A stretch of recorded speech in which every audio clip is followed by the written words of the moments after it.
we are supposed to help with the maintenance, and we are caretakers, but we are not the owners of this. This creation is not for us.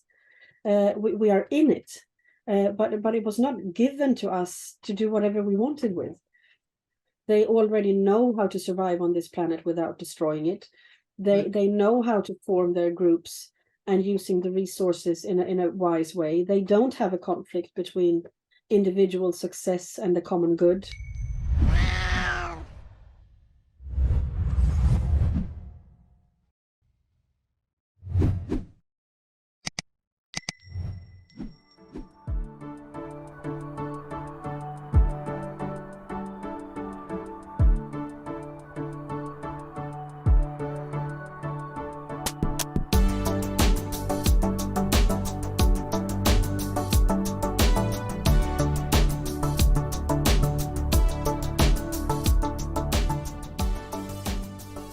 Well, very good welcome to all our listeners today with me, your host, Catherine Edwards. Now, those of you that have been following my podcast, my YouTube channel for a while, know that my main passion in life is helping animals and their humans live healthier and happier using natural solutions, addressing the root cause and connecting back to nature. And my Live, Love, Learn podcast is all about expanding consciousness through curiosity, exploring natural solutions in an ever-changing world, because my theory on life is that if we know what the real problems are, we can find the natural solutions. So I could not have a more perfect guest for you today for how this fits in with my ethos and what I'm really passionate about. So my guest today is Emelie Cajsdotter. Now, I've probably pronounced your name terribly, so we can I'm hopeless with names. But let me tell you a little bit about Emelie.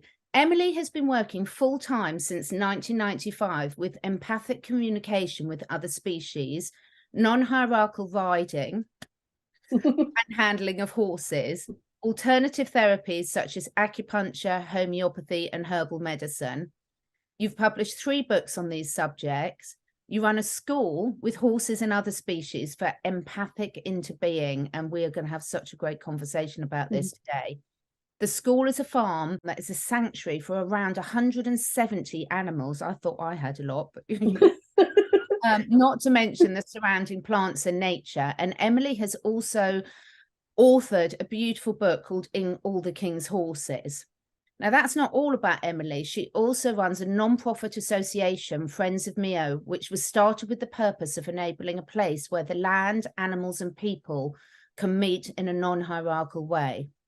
Friends of Mio supports one of Scandinavia's largest sanctuaries for horses and other animals, and which these other animals would otherwise have been euthanized, and they now have lifelong homes under the natural conditions as possible. But one of the things we're going to cover at the end of this is at the moment, this sanctuary is under some threat because one of the main pastures has been put up for sale. So please do stay right to the end, because we'll be talking to you about how we can help support Emelie and the work that you will do at your sanctuary, which is absolutely invaluable. And I don't think anyone's not going to be convinced by the end. So a really massive welcome today, Emelie. I'm so looking forward to this discussion. All my listeners are absolutely passionate about animals, not just the ones that they might be lucky enough to share their homes with. And I know you and I have got our dogs in today, but also about animals that we might pursue as humans that we don't have a direct connection with, you know, farm animals that might end up in the food supply, wild animals. But unfortunately, us humans a lot of us have gone astray. Even though we want to do the best for the animals in our lives, quite often we can make decisions that aren't in their best interest. And when I heard your interview on the Buddha on the Gas Pump podcast with Rick Archer, I was completely blown away with the information you were sharing. So welcome to the podcast. How are you today? Thank you. Thank you very much. It's exciting to connect with people that have similar thoughts, because I'm so far off in the forest and have been for so long that I forget that there's an outside world that is obviously very curious to hear these stories. I wasn't really aware of that, so that's very hopeful and interesting. It is really hopeful. And what I found over the last few years where I've been speaking more online is the fact that people really want to do better, but we've been almost, well, we're probably going to find out today how we've been sort of gone off path quite a lot in terms of our decision makings as humans, but the will I see is really there with most good people to try and understand and do better. But quite often, if we're not doing it from a place of really understanding and looking through the eyes of the animals that or nature or any other species that we're trying to help, we think we're making good decisions, but they're actually not. So first and foremost, I think a lot of people have heard of animal communication, and that's something I talk about a lot, but it's never really sat comfortably with you, that expression, because when I heard what you do with empathic communication, it really just hit home on a completely different level. Can you explain to people what is empathic communication? Yeah, I understand what you mean. I think when we use the word animal communication, we tend to think about telepathy, or reading the animal, meaning that we somehow observe it from outside, perhaps in a more spiritual sense, but it's still a gap. And I think when we use the spoken language like we do now, it is because of that gap. Myself as a human being is only harboring me. So in order for me to reach out to the outside world, I first have to know myself well enough to understand what I'm feeling, and then try to phrase it in a way that the other one hopefully can grasp. And then the other one will get at least perhaps a glimpse of what I'm trying to say, and the other one will do the same to me. It's like we are tossing something across this great divide.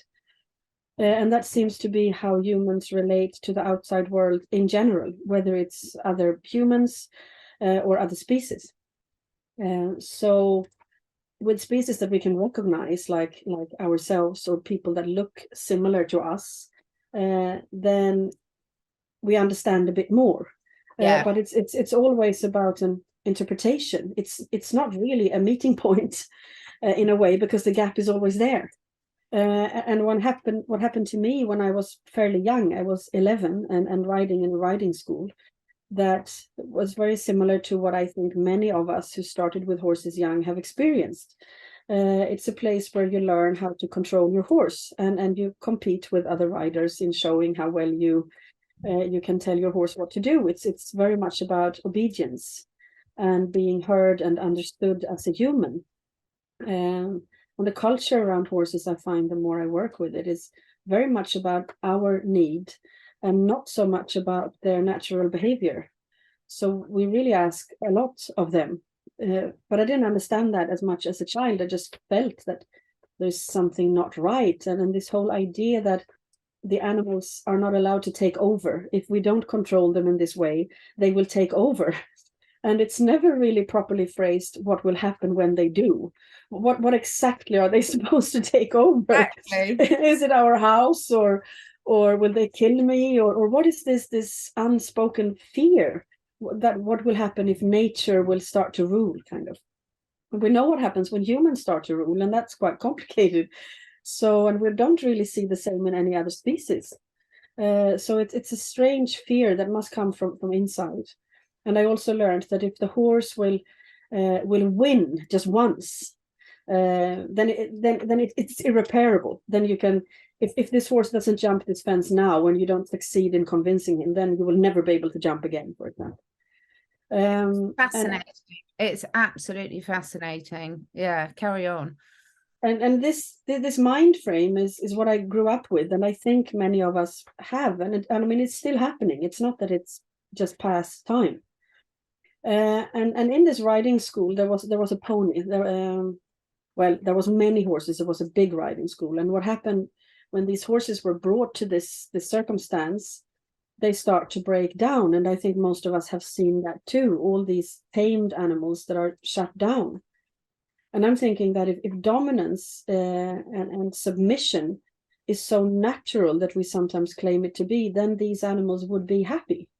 Yeah. They wouldn't be closed off and without personality at all. So I think many of us can relate to having seen that progress in a lively animal that end up being just like a machine. And then there was this pony coming to this riding school that just didn't shut down. she was fighting. Really, it's heartbreaking when you think about it. But she was fighting with her life to maintain her integrity, knowing somewhere deep inside that she had the right to defend her own personal life. I mean, not only to just survive and have a big enough field or food or whatever, but to actually to fight for the right to be herself. And I think that's something we know it in humans, but we struggle even with the concept with us. So of course we struggle allowing animals to fully express themselves because it frightens us. And she frightened people. I mean, she was vicious in the eyes of the surroundings. She was biting and kicking and refusing a lot of things. So I was very curious about her because there was something in me that I couldn't explain, but obviously I saw something in her that was very relevant. And I guess I was longing for something else. And I think that's also, it's like you said, we don't want to harm our animals. We love them, but we don't really understand when we do so because we're not in their reality. We see our interpretation and very emotional based as well. It's like if I enjoy jumping a fence, that's my experience of that event. I don't really know how the horse feel about it because I can't feel that because I didn't practice learning how to feel that. So I was curious of getting closer to this very angry little horse, a little chestnut mare, of course. Yes. Can't beat a chestnut mare. Yeah. Yeah, we need them. Yes, The world certainly needs do. them. Yeah. And she looked at me and I looked at her, and something happened in this meeting. It's like this invisible wall that would be the gap between us was somehow, for reasons I don't know, but it was taken off. And all of a sudden, her experience of her situation was felt on the inside. And I mean, this is 40 years ago almost. And I've been struggling trying to explain this to myself. But I think what happened is that the sense of self was somehow expanded. So we were sharing the same moment of time. So I guess one thing is that if you would start to cry now, my mirror neurons would feel something, would make me feel something, and I would respond to your cry. But I still wouldn't know what you feel on the inside. That would still be different. Yeah. So what happened here was somehow that the bubble was expanded. So we were both in it at the same time. It doesn't mean that I thought that I was her. I didn't turn into her. But I knew myself, but I also knew her on the inside at the same time. She wasn't an objective anymore. And what I felt was very scary. I mean, I was a child, so it was scary anyway, this shift. But it was this deep sense of powerlessness. And no matter how high she would try to scream, no one would hear her.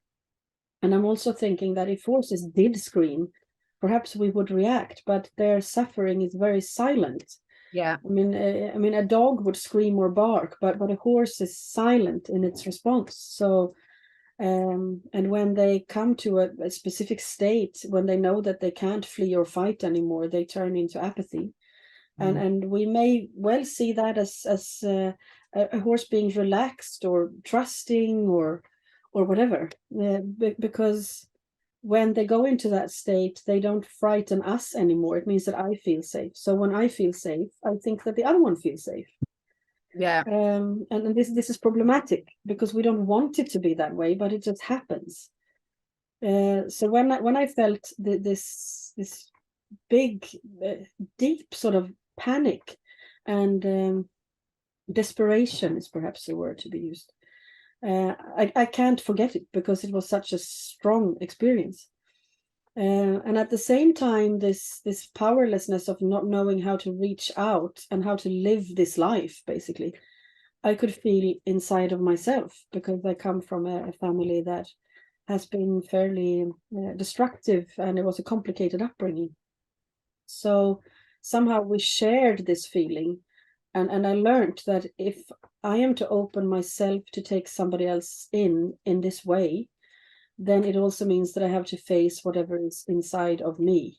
Yeah. Because I would be as open to her as she would be to me. So it's like a double mirror effect. I would also sense how she experienced me. It will bounce back to me. So I'm no longer standing on the outside observing someone. I'm standing on the inside, being observed and observing someone from a point of fully experiencing it. So there are no words being tossed back and forth. It is a shared moment that I can only put words on afterwards, when the translation back to the human reality is needed. In the moment, there will be no words. It's more like an insight that involves all the senses at the same time.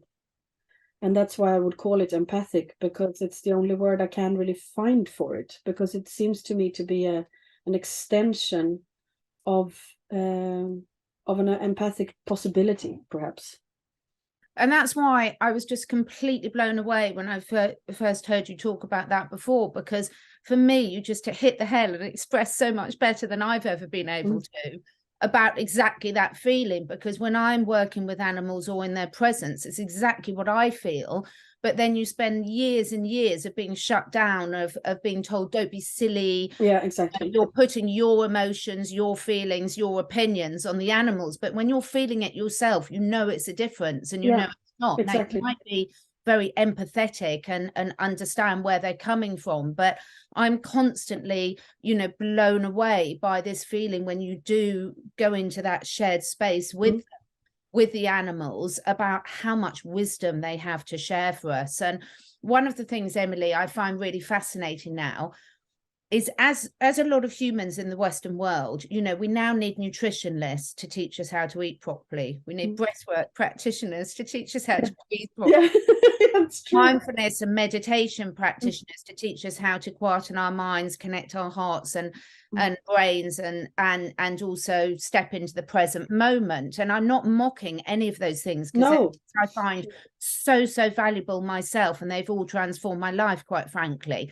So, but isn't it funny where we don't see any of these professions in the animal kingdom, and we as humans seem to think we're the evolved, advanced ones, and we can make decisions. But what I find, and I'd love your opinion on, is I find so often the animals don't trust us humans to make the decisions, because if you can't make a great decision about how to feed yourself, how can you possibly understand what your animal needs? Exactly. And I think the whole idea that because that's what I learned, the only way to have a relationship with an animal is if you are the leader. Otherwise, there is no relationship. And the funny thing is, it seems to be the other way around. Once we start this leadership thought, we also, the gap is enhanced. I move actually further away from this common reality. So I think we need to find our place in this reality.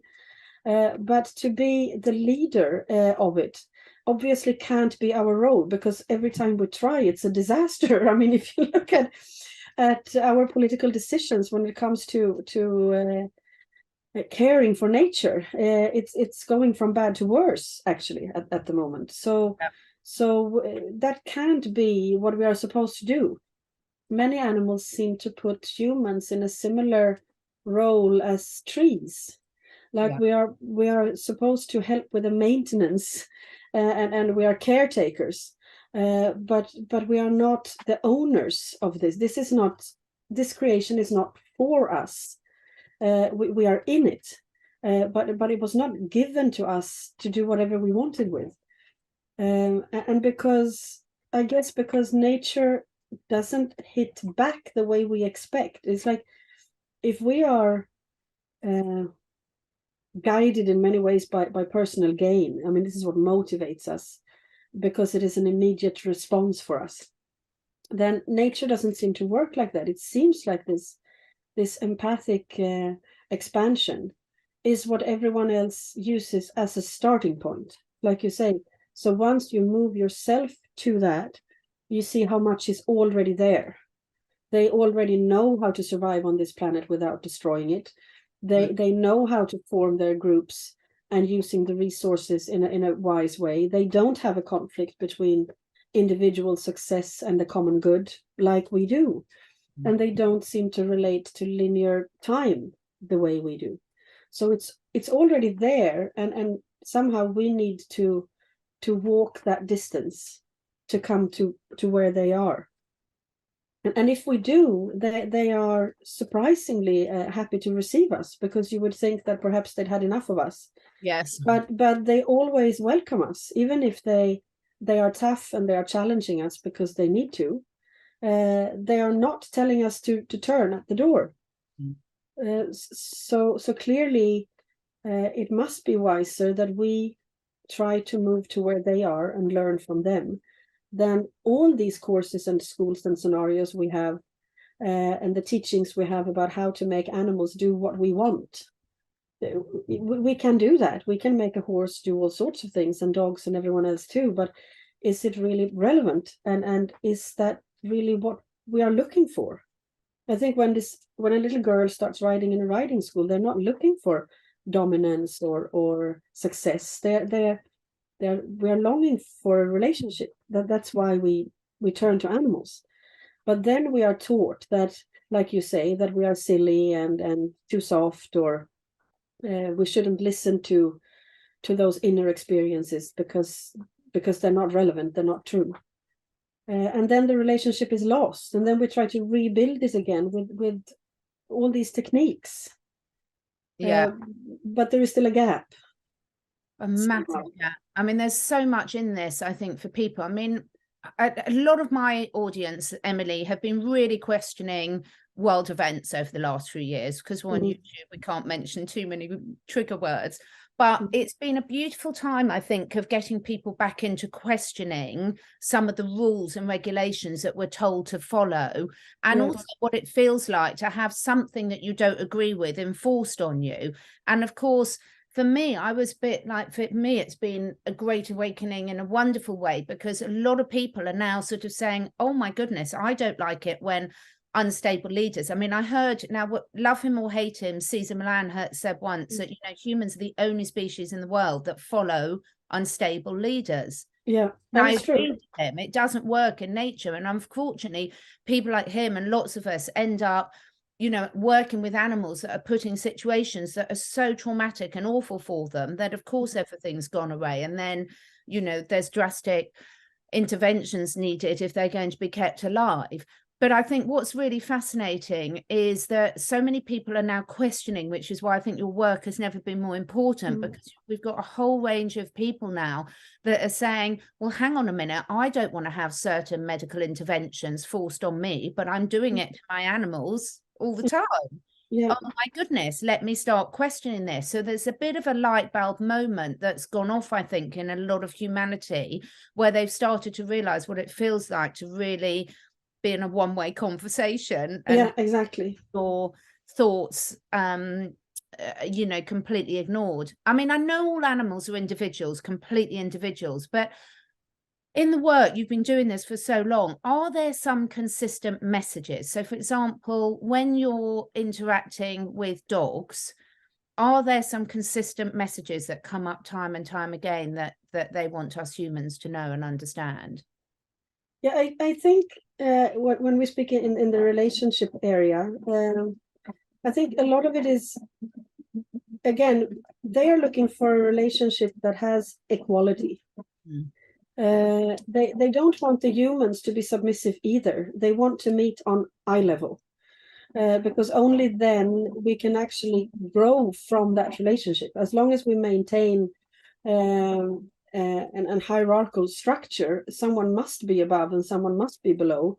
And even if it might look like the one above is gaining from it, he or she actually isn't, because we're still stuck in the same circle.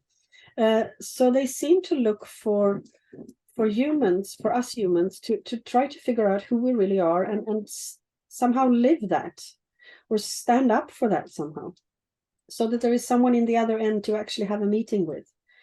And it seems with dogs that we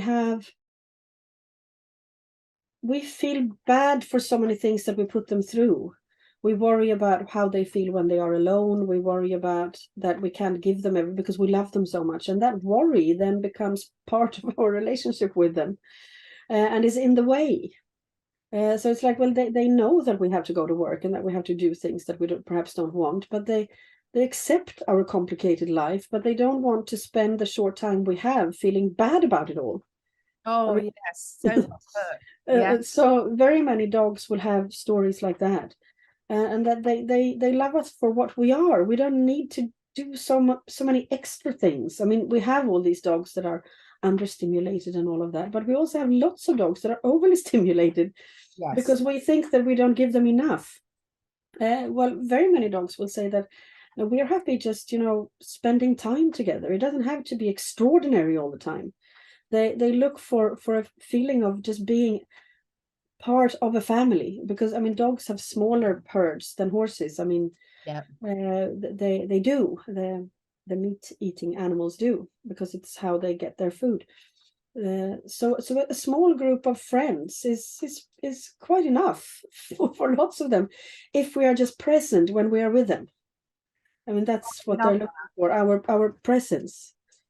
It's just such a great gift. And everything you say, when you look at anyone who's on a spiritual journey, the messages are just so consistent, aren't they? About being present, about enjoying the moment. What about with horses? Are there consistent messages from the horses that you see? Yeah, I think horses, they describe a lot of suffering. Yes. Sadly, they do. And they have a long history of serving humans. I mean, so have dogs, but dogs tend to be part of the family. If you have a dog and you have formed a relationship, it's kind of unspoken that you're not going to sell this individual. Yes. When they're getting older and they can't go for long walks anymore. You don't then put them up for sale. It's sort of natural that you will nurse them in the end, and you will help them as much as you can. But horses, they fulfill other needs in us, and from agricultural work and wars and very difficult situations, mines, and now to a great extent competitions, and I meet horses that loves competing, so it's not that it's wrong for every single one, but I would say that it's a stress for a majority of them, and that's problematic enough. That the system we put them in is killing them before their time and creating a lot of stress. Unfortunately, we can't get around that. Even if you find individuals that are very happy where they are not really a majority. The horses, a good competition horse is worth so much money that to get out of that system is very hard. They're insured to such a large sum that a normal groom will not be able to buy them when they're finished on the arena. Yeah. So it's a system, and they are close in, and they are very kind. I mean, nature is generous in its expression, and will not really protest, because it's not really in nature to be revengeful. It's up to us to feel in ourselves when we have overstepped the line, and we will not be able to do that before we develop a certain level of compassion. Otherwise, we will not be able to sense that. So lots of horses are, I would say that a common thing is a suffering just from the concept of being owned. Yes. That from when you're a foal, and that your mother knows from when you are born, that this relationship will be cut, and the mare will not be able to control where the foal is going. So yeah, it is. I would say that about half of the horses I meet for the first time. Now, of course, we have to think that people only come to me when they've tried everything else and are quite desperate. So I only see. Yeah, so I see the difficult cases, and so do you. But of those difficult cases, I would say that about 50% suffers from some level of post-traumatic stress disorder. Not just being traumatized, but actually taking it one step further to a fully developed PTSD. And with humans, we know that that's mainly for people that are in wars or have been abused and are victims of rape. So if 50% of the difficult cases have that, we must question what we're doing to some extent. So we have the first difficult scenario is when we take the foal away from the mother with some idea that this has to be done. Because if we don't do it in this way, whatever, then the foal will not turn into an independent horse. I have no idea where that idea comes from. In a natural herd, the foal will be with the mother until 1 or 2 years of age when the next foal is coming, and then they're still not taken out of the herd. Yeah. So to be taken away from your mother and be sold, it means you're taken away from your mother and you're leaving the herd. Very often at the same time, and put in a field with other young horses that has exactly the same experience, and no older horses that can show them the way at all. So there is the first great cut from nature, and some horses they carry those memories for the rest of their lives. So if I meet them at the age of 25, that could very well be part of traumas or behavior issues that came later in life. It starts there. So there is a huge subject. And then because they don't seem to relate to leadership like in anything that has anything to do with power, it's like you could change the word of lead or the concept of leadership to say that whoever is most competent in the situation would naturally take the initiative.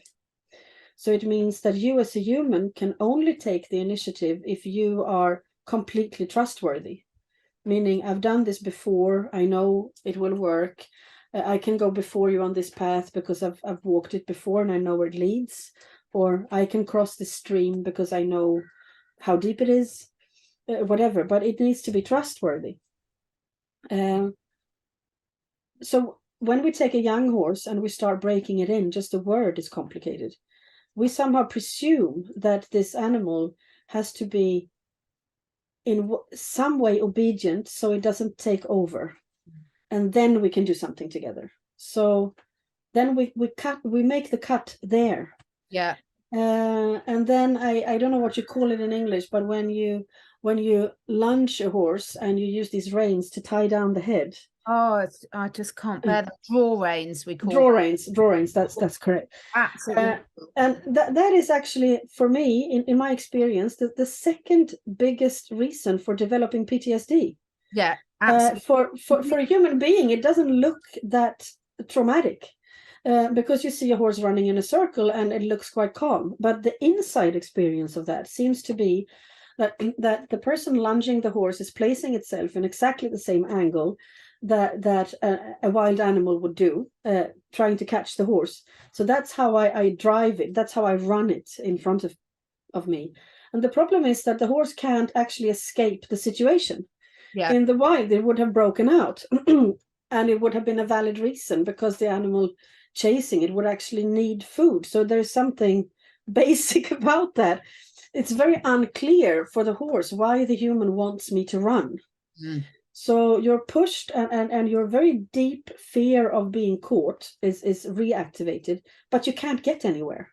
Yeah. And the draw reins seems to definitely add to that nightmare experience. I think some of us have had nightmares where we run, but we always run too slow. In the dream, yeah. It's like you can't change the situation. And that's exactly what they describe. So an everyday situation like lunging with draw reins can cause PTSD, and we have no clue. Because we see a horse that is sort of accepting whatever scenario, and we want them to work with the backs in a particular way that we perhaps don't investigate deeper. We just want it to look like that, and we're happy.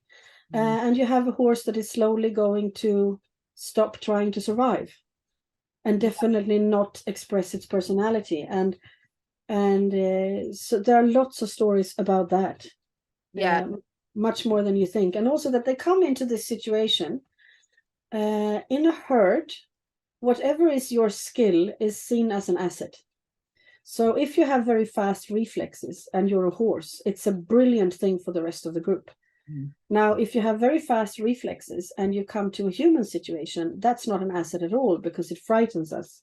It's unpredictable. Yeah. So it's likely that we will somehow punish the horse for this behavior that first of all it can't control, and second is fundamental for the survival.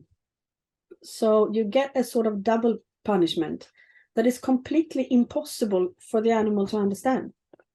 And now I've had this work for so long, and it's thousands of empathic meetings, and so many of them contains violence. And up until today, I've never heard an animal describing that they know why they have been punished. Yeah. So they obviously learn nothing from it. They only learn how to avoid us. But they don't learn anything of the subject that we are trying to teach them.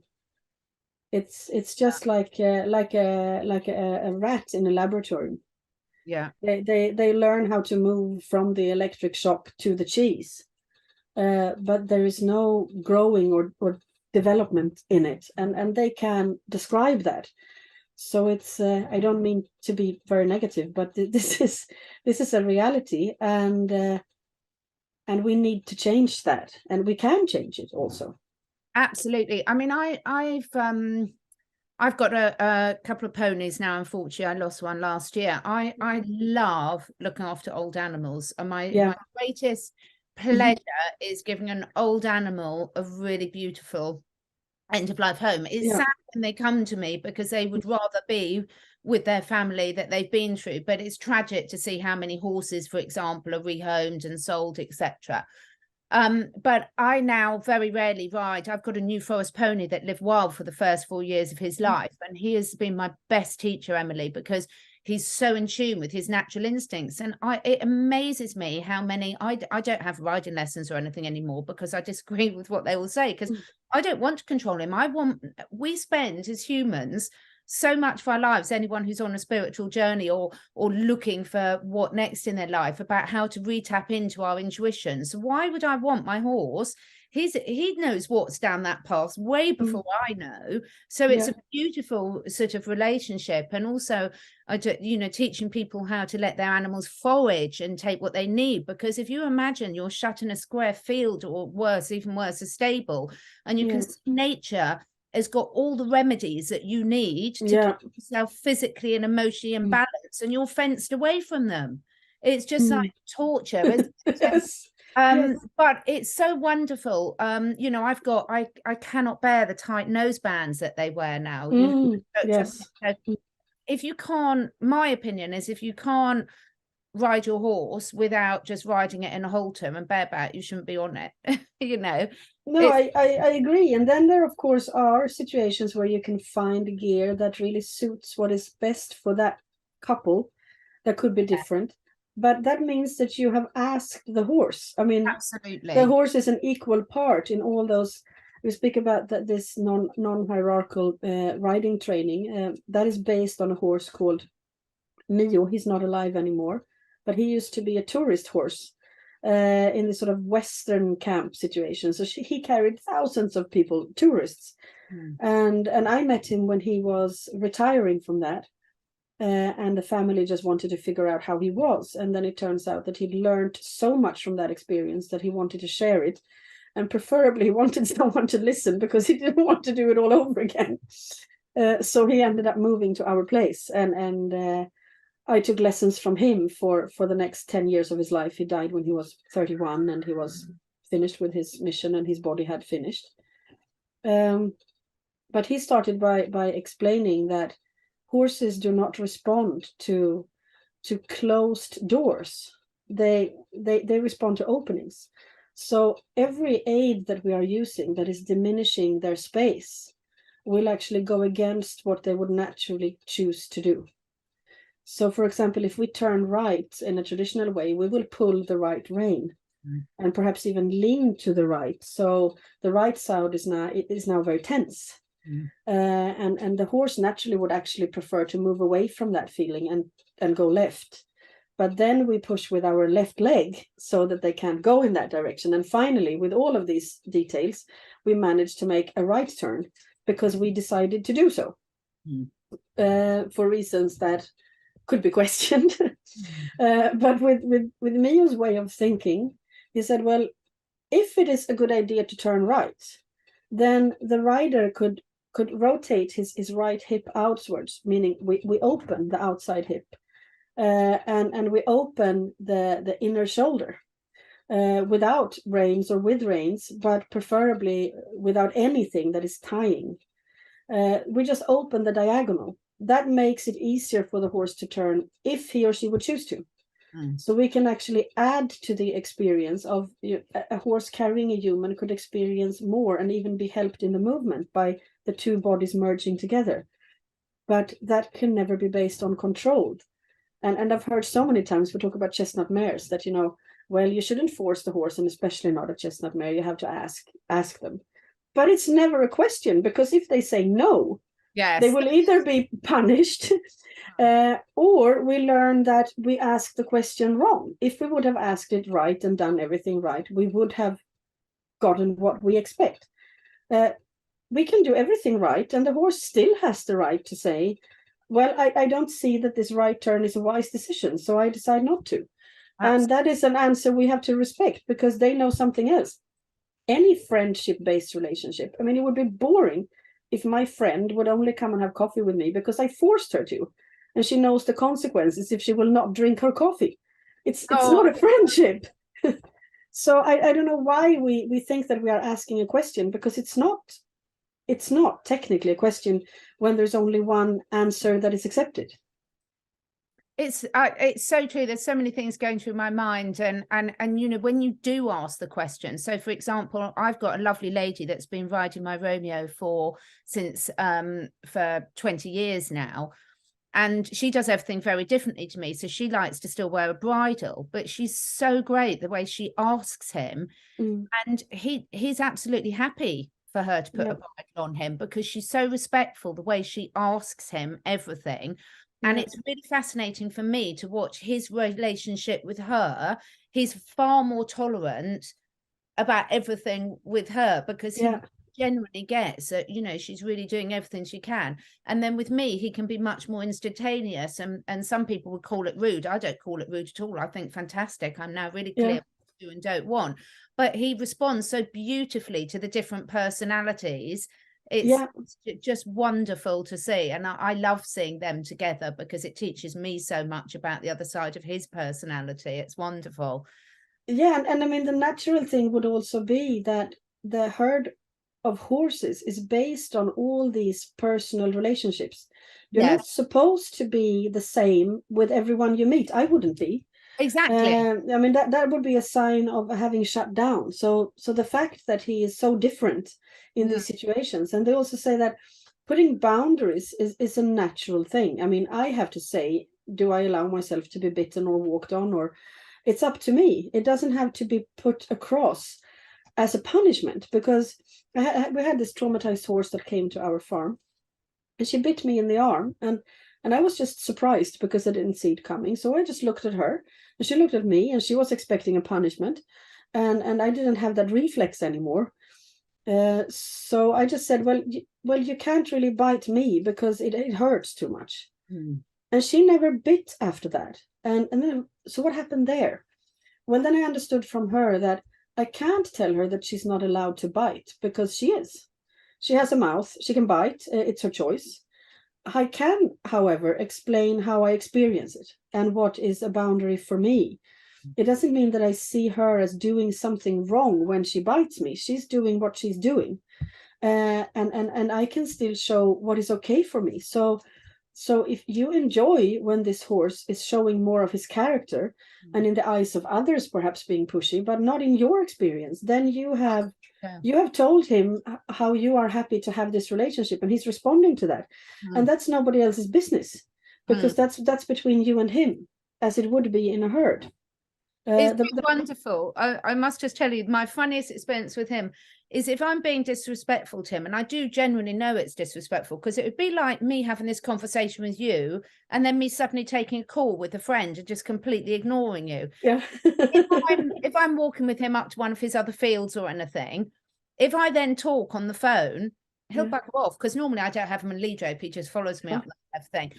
But he's like, how rude, how rude. And I just laugh, because I'm like, yes, that was really rude. I'm annoyed if someone did that to me.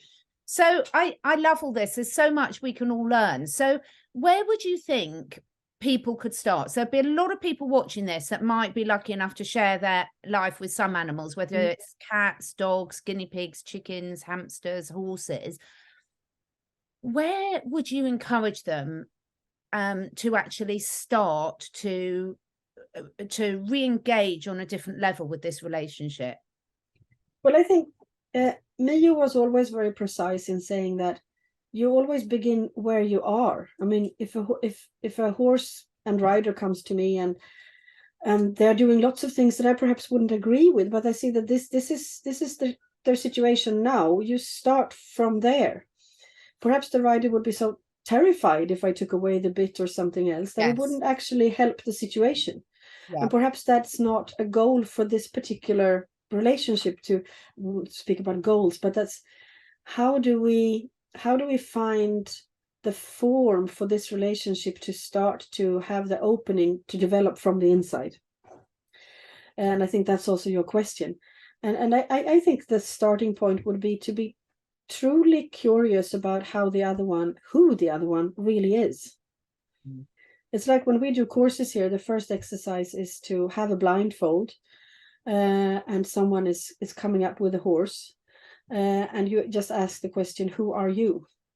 And I mean, this is difficult with an animal that we already know, but we can still be open to the fact that perhaps I don't know this individual really. I know the reflection of this individual, and I know the reflection of me and what I think is needed from me in this relationship. But did I ever really ask who you are behind all of that? And I think very many of us are afraid of this empathic meeting. This is sad, actually. Very many people will come to me and say, I would love you to meet my animal, but I'm so afraid that he or she will say that they will say that they don't love me. Yeah.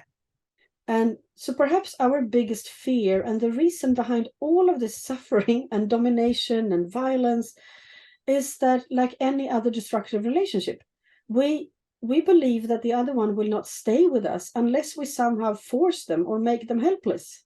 Yeah. I mean, that's very sad. So I think one of the big hindrances in these meeting points is that I'm afraid of the answer. I'm afraid that if I would truly ask this animal, who are you and what do you need, that they will choose not to be with me anymore. Because love for us seems to be an emotion, and love for everyone else on this planet seems to be a state of being. So if you are alive, you are included in this creation. It means that you are welcome on the planet. Somehow we have lost that feeling of being a part of. I remember my Maori teacher used to say that we have to become a member again. And I think we are afraid of being excluded. So we don't ask the question. We don't let the horse loose free in the forest because we presume that he will never come back to me again. So I think we are facing a fear of abandonment because we need to make ourselves more vulnerable in order for this to happen. And I think one of the greatest fears we have is fear of abandonment or being rejected.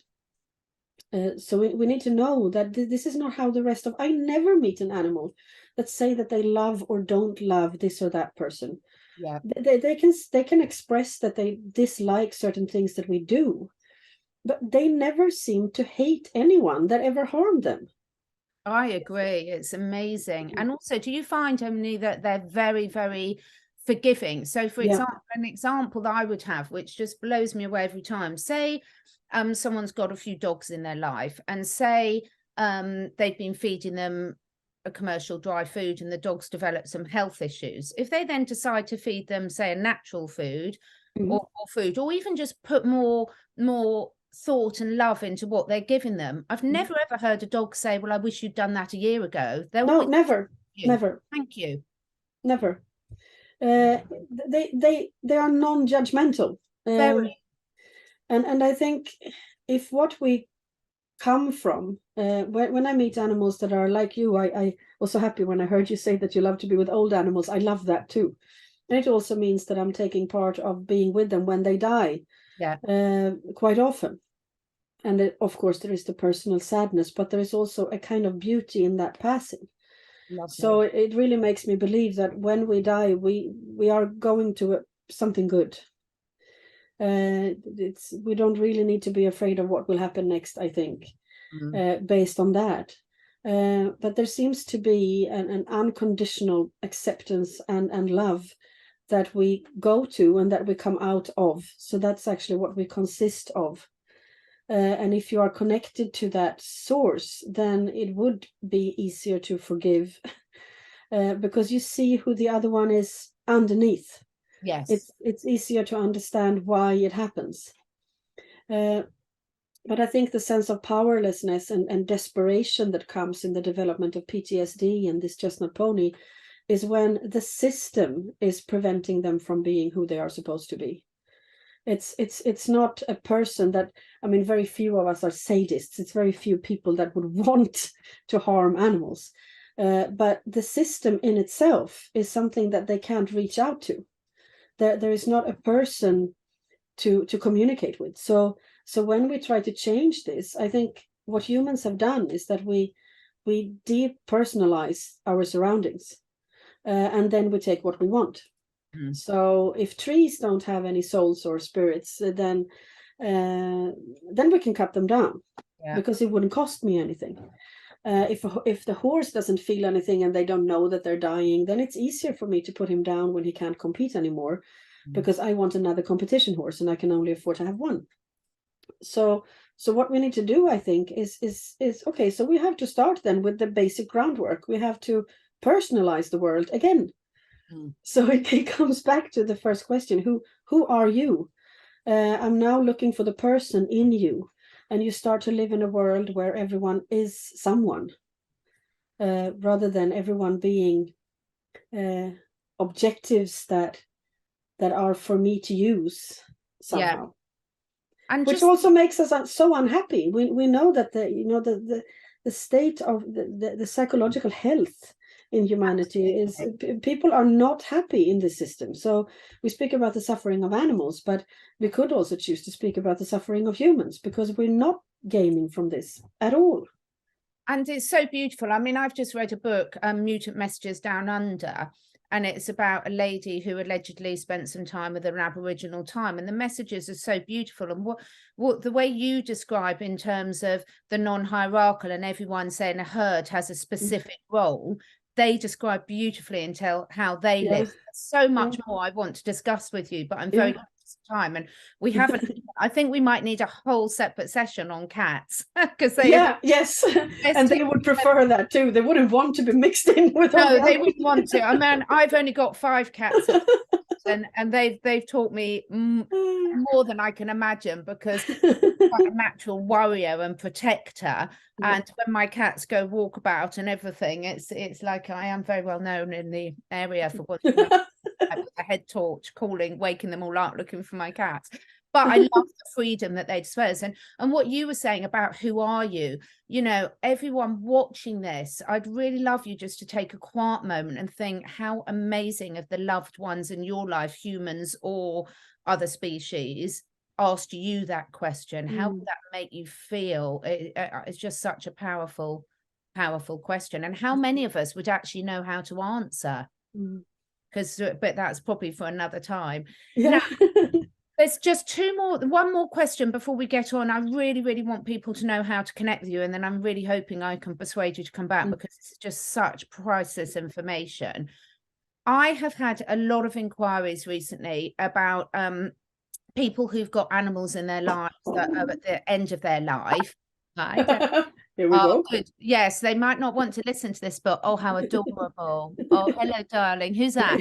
This is Sigge. Oh, Sigge. Oh, how gorgeous. So I don't know if he'll want to listen. He might want some advice for this. So there's a lot of people that one of the most traumatic things you can do as someone who's got animals in their lives is when to make that decision to have the end of life. And it's however many times I've been through it, more times I care to remember, both with my own, but also it's something I do offer to other people as well, to make sure if they need that extra support. but it's a very, very traumatic time for the humans, It is. as well as the animals. Are there any, I know it's a huge subject, but from your experience with going through this so many times with different species, are there any sort of words of wisdom that you could share for humans watching this?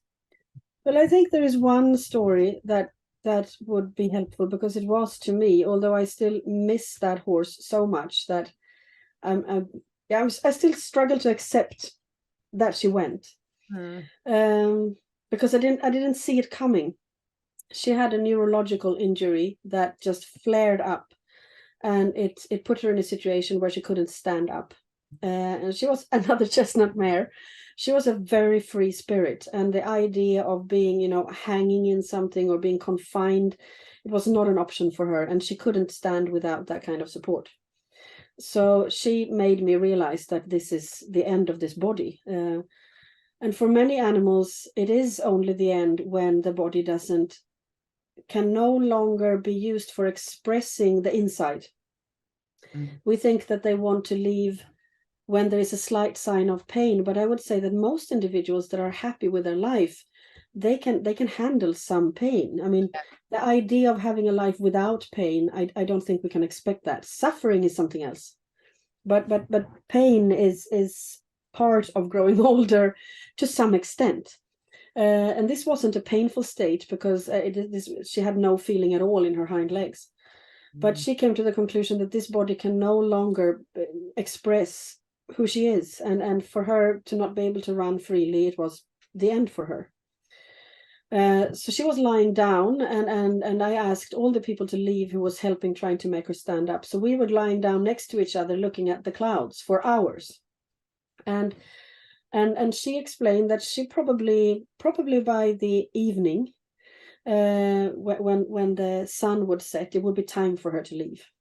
And then she explained what I think could be helpful, because she said that when you know that you are dying and you have accepted that, it means that all your defense mechanisms that are put there in order to help you to survive, you can let them go, because you don't need to survive anymore. So you have no more anxiety, no more fear. There is this complete freedom that can only perhaps be experienced in that specific time of your life, because the rest of your life you are meant to survive, but now you're not anymore. And for most individuals, it would be very, very helpful to, or it's a deep wish to be able to experience that. So she wouldn't want to be put down while she still feels that freedom. Yes. But then she said, after a while, in her case, if she was in the wild, she wouldn't be able to reach food or water, and then the body would start to starve, and then there would be suffering. And in the wild, a prey animal would know that exact time. She said that is their duty, to see where this spiritual freedom changes into a physical suffering. That's when you will be eaten by another animal. And now when we are protecting them from that by fencing and stables, and then it's actually our role to see that exact line. When does the freedom of the expression of the individual turn into a physical suffering? And that is when we need to go in and either help them. I mean, some animals here, they die by themselves because their condition is such that the suffering will not be long, and they might prefer not to get the help of being euthanized. But in her case, it wouldn't be so, because it was in her spine. So she would die from starvation, and that was not an option for her or for me. So I called a neighbor who is a hunter and who sometimes helps us, and I explained the entire situation for him, because this was, of course, weekend and evening, as it always is. And he said, well, I understand exactly what you mean. Just tell me when she has reached that point, and I will come. So I think, as hard as it is, and I will always find it hard, but that really helped me, knowing that, okay, for as long as there is a freedom of expression and this you are still able to experience who you are, the body still gives you that option, then most of us wants to live. Life wants to be lived. Most of us wouldn't want to die before our time. But when we know that from this point on, there will only be suffering, and I'm done. When I communicate with animals that are ready to die, they always express a feeling of contentment. Yes. So if this contentment isn't there, it means that we're not ready to go. Yeah. So if someone just expresses a desperation, or saying that I can't stand this anymore, I can't stand this anymore, I'm thinking this is, unless you have a twisted gut or something, then it's not usually a sign for being ready to die. It's more of a psychological suffering. So I think we can see this dividing line, but most of us would put down the animals before then, I think.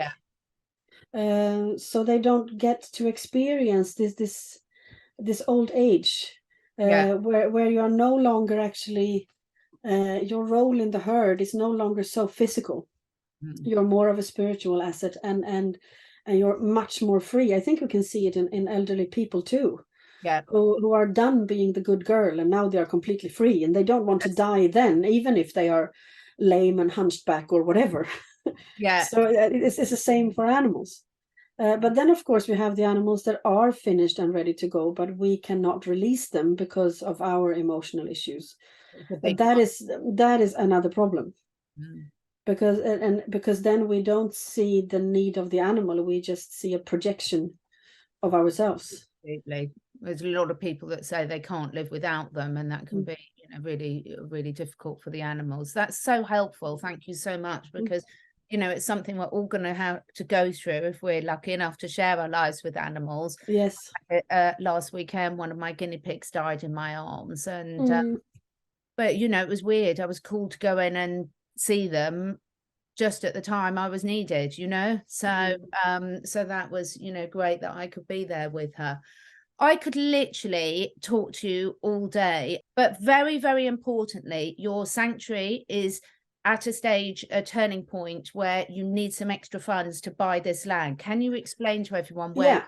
I mean, because of all the things we have explained, it means that very many animals live here. Because if I meet an animal that people want to put down because it doesn't jump a particular fence or isn't nice enough or whatever, they have ended up here for as much space as we can give them.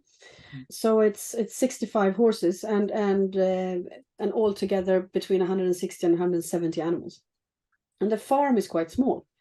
I mean, the farm that we actually, I don't believe in the ownership of anything, and particularly not land, but we have the legal the legal ownership of the place.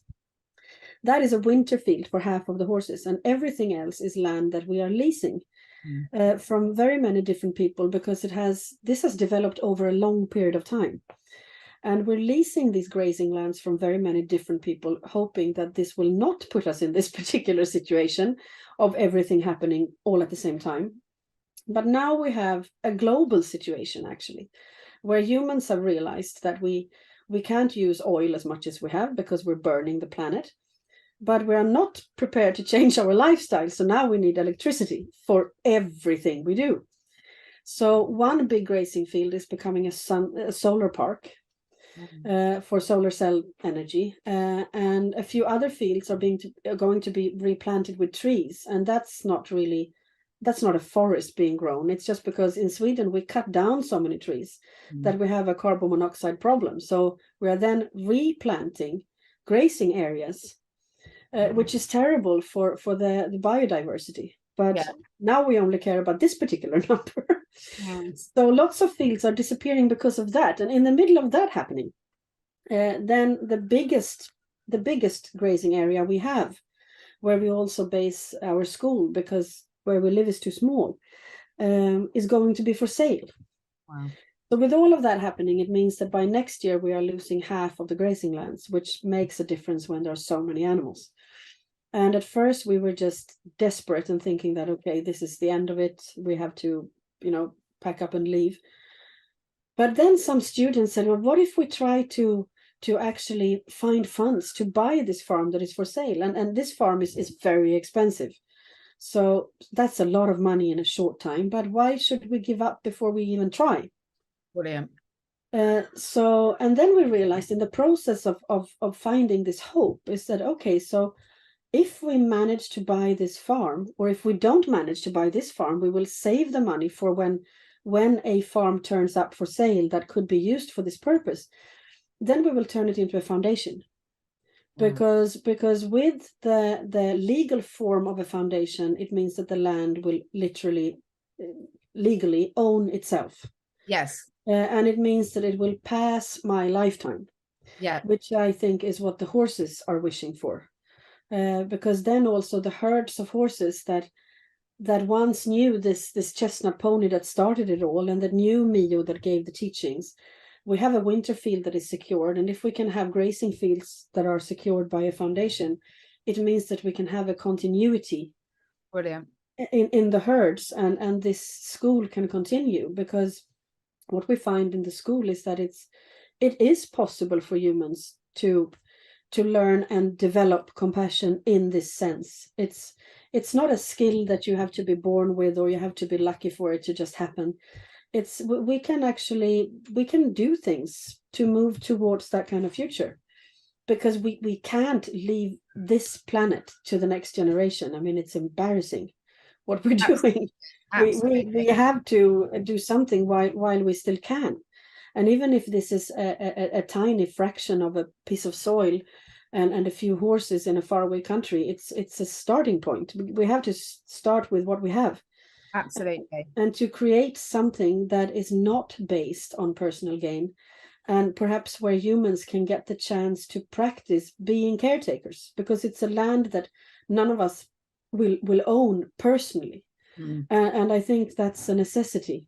Otherwise it will still be ours, and we're still stuck in the same cycle.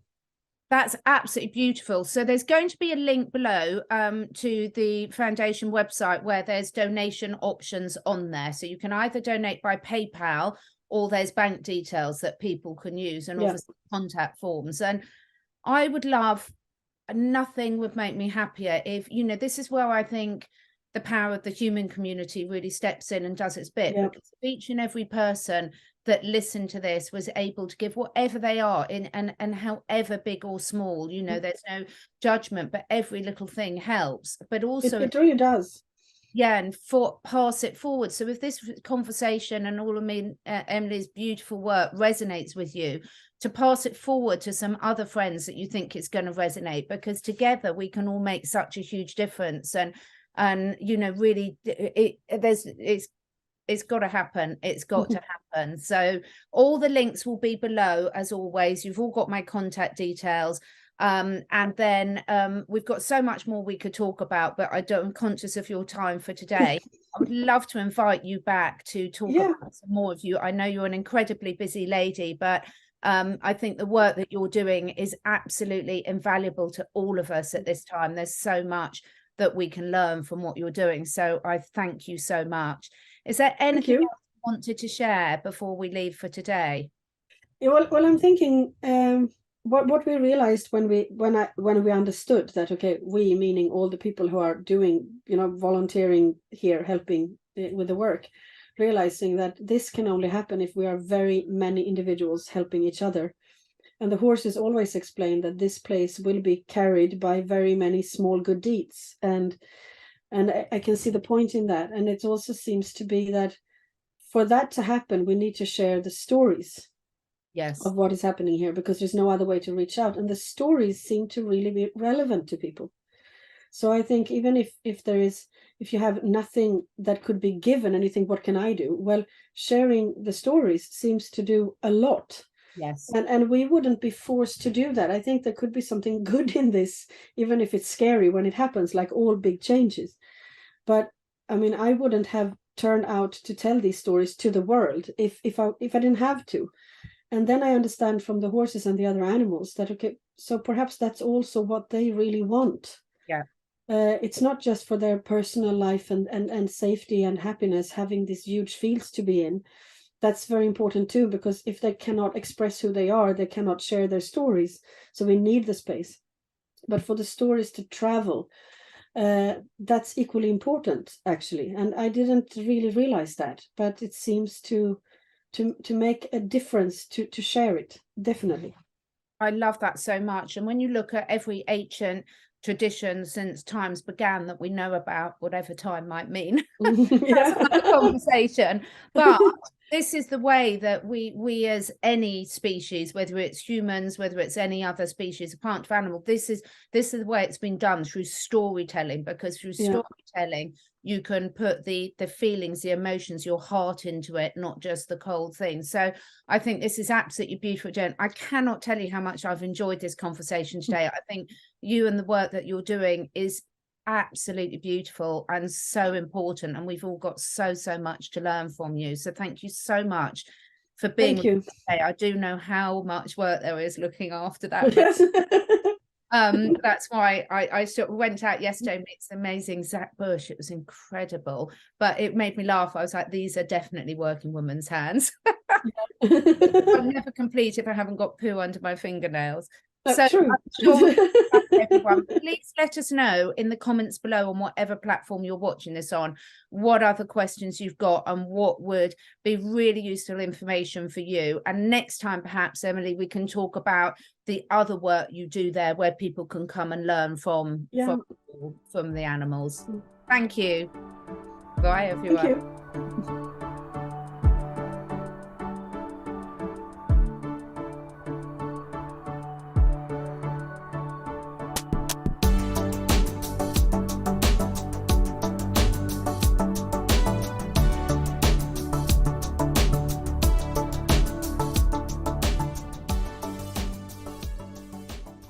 Thank you so much for taking the time to listen. And if you feel inspired, please do share with your friends and family. My goal is to inspire as many people as I can to live their best lives, to stay curious and to raise their consciousness and that of the collective.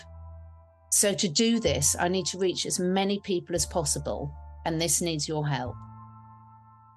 If you feel drawn, would you be willing to share your favourite episode with 5 different people? This helps us spread the word and also helps me encourage some exciting new guests to take part in this podcast. If you feel drawn to do that, I will be very, very grateful. All the links and discount codes where applicable for all the products that I support are on my 2 websites, catherineedwards.life and catherineedwardsacademy.com. All of the products are personally tried and tested by me, my family, and my clients. And finally, please do press the follow or subscribe button, depending which platform you're listening on. And above all, stay curious and stay free.